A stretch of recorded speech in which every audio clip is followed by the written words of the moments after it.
Descobertas, mistérios, desconhecido, jornada, a grave descoberta sobre o chupa-cabra. Como vocês já sabem, as investigações estão ficando cada vez mais intensas. Essa semana a gente teve algumas investigações e o que eu posso dizer disso pra vocês? Apavorantes. Então agora eu vou levar vocês comigo pra um pouco do que foi feito na semana passada e um pouco do que eu descobri também, que vocês vão ficar com certeza de boca aberta. Vamos de onde tudo começou. Na semana passada eu comecei algumas investigações muito macabras. Eu tava sozinho à noite, só com os meus cachorros e uma lanterna na mão. Nesse momento é perceptível que parte dos meus cachorros estavam atentos a alguma coisa, sendo a Melissa e a Pretinha. E foi até que a Preta decidiu subir lá pra cima pra latir alguma coisa, e a Melissa não parava de latir.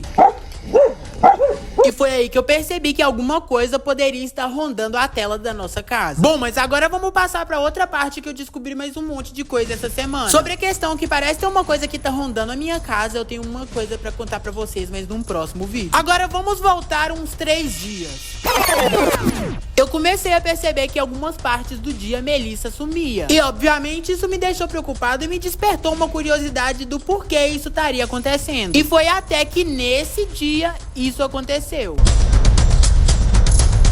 Eu decidi sair pra fora pra procurar a Melissa porque eu acreditava que não era normal o paradeiro dela várias vezes ao dia. Todos os meus cachorros ficavam comigo o tempo todo na medida que eu saía no terreiro, menos a Melissa. Ela não, ela ficava sumida e desaparecida em algum local que eu não sabia onde. Por isso eu chamei os meus cachorros pra fora pra me ajudar a caçar ela pelo cheiro. Assim eles poderiam farejar o chão e ver se ela passou em algum lugar e me dar as coordenadas de onde é que eu precisaria ir. A Safira fica sempre muito bem focada porque ela é ótima em farejar e procurar os outros animais que somem por aí. Cheguei a ver alguns rastros no chão, mas eu não tinha certeza se os rastros eram dela, porque os rastros eram pequenos demais. Até que a Preta começou a olhar pra trás e andar rápido. E eu decidi voltar pra trás correndo, porque lá era o local que o Ratel tava cheirando. Ele começou a farejar lá e parecia que ele tinha visto alguma coisa. Eu fiquei super ansioso, porque eu pensei que a Melissa poderia estar lá naquele mato. Eu nem pensei 2 vezes pra ir lá ver o que tava acontecendo. E quando eu cheguei lá, eu pude perceber que infelizmente aquele alarme todo que os cachorros estavam dando era um alarme falso. Mas a Pretinha não parava de farejar a beirada do barranco, então eu pude perceber que talvez a Melissa poderia ter passado por ali em algum momento. Até que então eu decidi voltar pra casa com os meus cachorros. Todos voltaram pra casa depois de uma busca sem sucesso. Os cachorros começaram a ficar focados demais em alguma coisa lá embaixo. E eu pensei, por que não descer pra ver?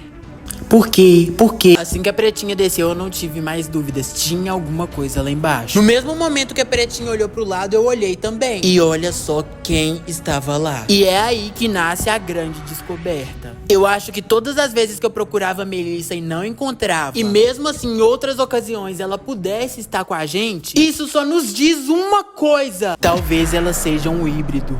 Mas afinal de contas, o que é um híbrido? Um híbrido é nada mais nada menos que... às vezes ela só é a Melissa. E nos momentos que ela some, ela pode ser um chupa-cabra. Ou devemos chamá-la de a Melissa chupa-cabra. Dito isso, no próximo episódio eu preciso da ajuda de vocês pra descobrir se a nossa dedução sobre tudo o que tá acontecendo tá certa. Comentem o que vocês acham sobre isso e vejo vocês no próximo episódio.